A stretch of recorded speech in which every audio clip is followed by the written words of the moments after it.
kesiagaan darurat sendiri merupakan kegiatan penyusun kebijakan, sistem, rencana, pedoman, dan prosedur, serta identifikasi sumber daya yang diperlukan untuk mengelola respon yang aktif dan tepat waktu untuk menangani keadaan darurat hewan tersebut.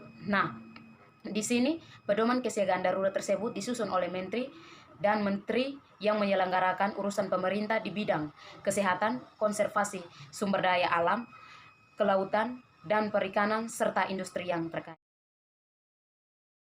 Disosialisasi sendiri merupakan pemberitahuan atau memberitahukan bagaimana tindakan respon cepat apabila terjadi wabah. Sedangkan disimulasi adalah menguji cobakan tindakan respon cepat apabila terjadi wabah yang harus dilakukan oleh setiap pemangku kepentingan sesuai dengan peran dan kewenangan mereka.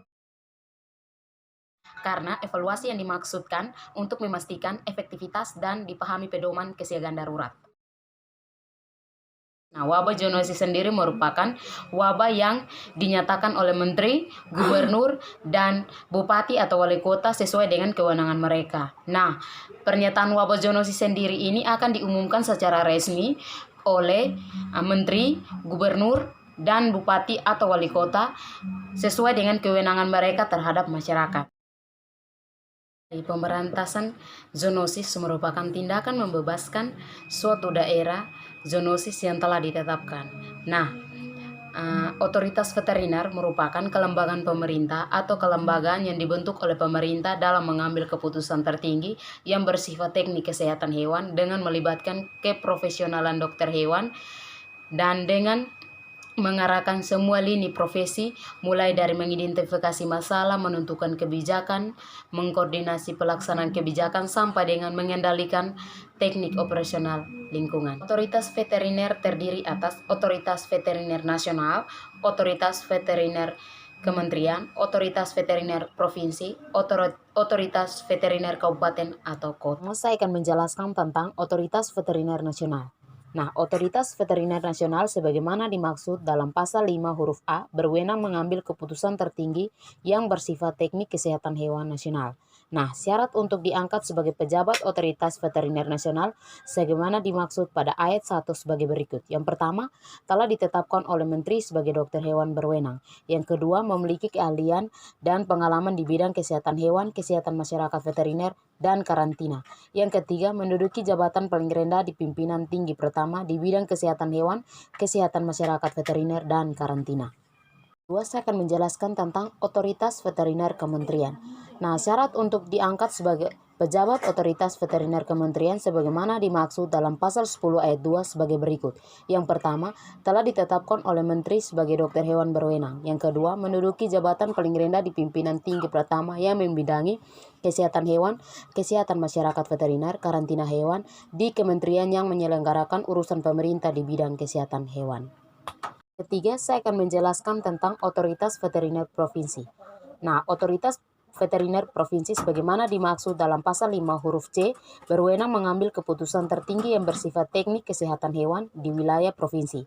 Nah, syarat untuk dapat diangkat sebagai pejabat Otoritas Veteriner Provinsi sebagaimana dimaksud dalam pasal 15 ayat 2 sebagai berikut.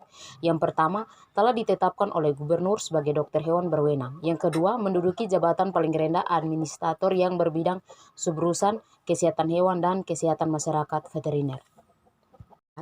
Saya akan menjelaskan tentang Otoritas Veteriner Kabupaten atau Kota.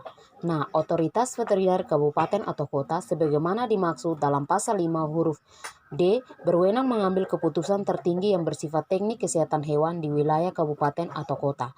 Nah, syarat untuk diangkat sebagai pejabat Otoritas Veteriner Kabupaten atau kota sebagaimana dimaksud dalam pasal 18 ayat 2 sebagai berikut.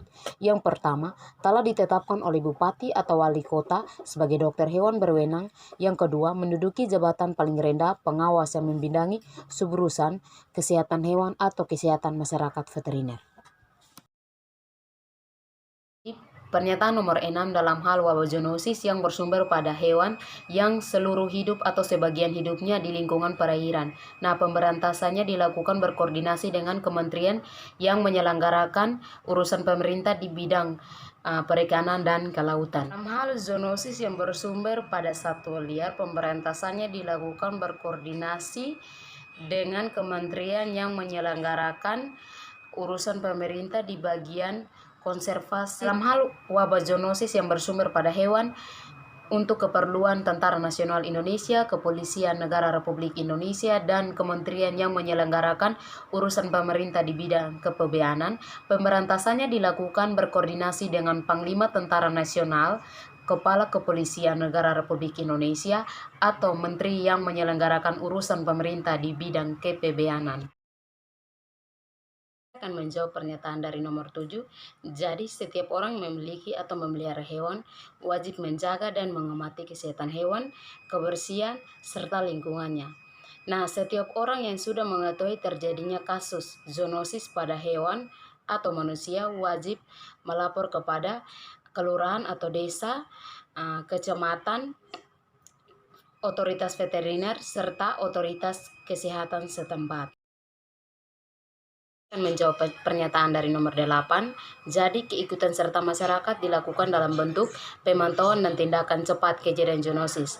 Nah, untuk melakukan pemantauan dan tindakan cepat kejadian zoonosis ini, pemerintah provinsi dan pemerintah kabupaten atau kota membentuk kadar pemantauan dan tindakan cepat kejadian zoonosis tersebut.